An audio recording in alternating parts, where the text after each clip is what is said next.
এই যে আমার আব্বা মোহাম্মদ আব্দুল কুদ্দুস মিয়া, এই শহরের বিখ্যাত ঝালমুড়ি বিক্রেতা। কি বাবা, ঝালমুড়ি খাইবেন? কি ব্যাপার, আপনি না কইলেন হ্যাঁ আপনার আব্বা লাগে, দিয়ে আপনার মামা কইলা ডাকতো? ওই আসলে বয়স হয়েছে তো, ঠিক মতো চোখে মুখে দেখে না, চোখে আপসা আপসা দেখে, ভাবছে যে আমি কাস্টমারদের মামা কয় তো, এই জন্য আমারও মামা কইছে, তাই না? এই কিসের আমি চোখে আপচা দেখি? আমি পরিষ্কার দেখতেছি। হইছে কি মা, কাস্টমারদেরকে মামা বলতে বলতে আমার পোলারেও মামা বলে ফেলছি। তার মানে চাচা উনি সত্যি আপনার ছেলে? সত্যি আমার ছেলে। আমার ছেলে না হইলেই তো ভালো ছিল। কেন চাচা? ওর কারণেই তো আমি গরিব হইছি। মানে আমার কারণেই তো গরিব হইছে। ঝালমুড়ি বেচা কয় টাকা পাই বলো মা? এইটা দিয়ে ওরে আমি খাওয়াইতে পারি না, পড়াইতে পারি না, একটা ভালো জামা কিনা দিতে পারি না। তার চাইতে বড় লোকের ছেলে হইলে ভালো ছিল না? চাচা আপনার দুইটা এত বড় বড় ছেলে থাকতে আপনি এই বয়সে কেন ঝালমুড়ি বিক্রি করেন? বটে পয়টা অভ্যাস। অভ্যাসে অভ্যাস মানে হচ্ছে কি, যার চুরি করার অভ্যাস সে কি চুরি ছেড়ে থাকতে পারবো? আমার আব্বার ওই রকম ঝালমুড়ি বেচার অভ্যাস, সে ঝালমুড়ি না বেচে থাকতেই পারে না। একবার সে অসুস্থ হয়ে হাসপাতালে ভর্তি হয়েছে, কেবিনে শুয়ে শুয়ে সে এমন করে ঝালমুড়ি ঝালমুড়ি ঝালমুড়ি। তখন নার্স এসে বলে কি, এ কি, সে কি পাগল হয়ে গেল নাকি, সে ঝালমুড়ি ঝালমুড়ি করে কেন? তখন বলছি যে অভ্যাস, এই হলো সেই অভ্যাস। ও চাচাই মনে হয় ঝালমুড়ি বেচতে অনেক পছন্দ করেন না? অনেক। তোমারে কইছে আমি মোটেই পছন্দ করি না। আমি তো একজনের জন্য চাবি পয়রা ঝালমুড়ি বেচতেছি। সে একজনটা কে চাচা? পেট মা, পেট। পেট না চললে তো জীবন চলে না।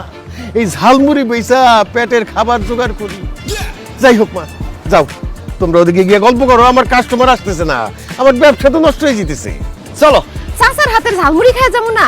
চাচা আমার ঝালমুড়ি খুব পছন্দ, আমার একটা ঝাল বেশি দিয়ে বানায় দেন। কি ব্যাপার, চুপ করে দাঁড়ায় আছো কেন? ঝালমুড়ি বানাইতে বলছে, ঝালমুড়ি বানাও। এই আমি তো ঝালমুড়ি বানাতে পারি না। কি কম চাচা, আপনি ঝালমুড়ি বেচেন, ঝালমুড়ি বানাতে পারেন না? কিপটা ঝালমুড়ি ঠিকই বানাইতে পারে, ভাবছে কি আমরা টাকা দেবো না ঝালমুড়ি খায়, এই জন্য বলে কি পারবো না। আমরা ঠিকই টাকা দিব, তুমি বানাও ঝালমুড়ি, যা করো তাই বানাও।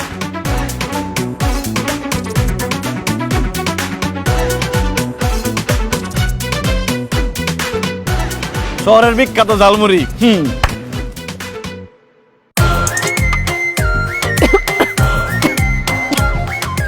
চাচা এটা শহরের বিখ্যাত ঝালমুড়ি, খাও নিয়ে যাইতেছে না। খাওয়ান যাইতেছে না? কিসের ঝালমুড়ি বানাইছো? সারা জীবন ঝালমুড়ি বানা গেলা, 42 বছর ধরে কি কত ঝালমুড়ি বানাইছো তুমি? খাওয়ান যাইতেছে না? তোমার একটা টাকাও দেবো না। এলাও বুড়ি, এই আসো। হ্যাঁ কি টাকা বানাইতে পারো না ঠিক মতো? আপনি না কইলেন চাচা এত বছর ধরে ঝালমুড়ি বেচে, কই হার ঝালমুড়ি খাওয়া তো মনেই হয় নাই, এত বাজে বানাইছে।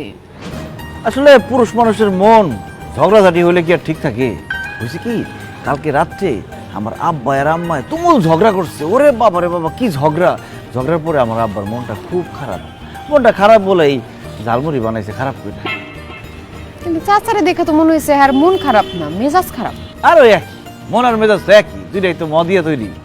আচ্ছা, আমার আব্বার সাথে তো তোমার দেখা করে দিলাম, এখন আমরা বিয়ে করতেছি কবে, কথা কেন?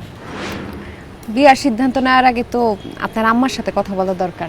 আম্মা কি করে? আব্বার সাথে ঝগড়া করে?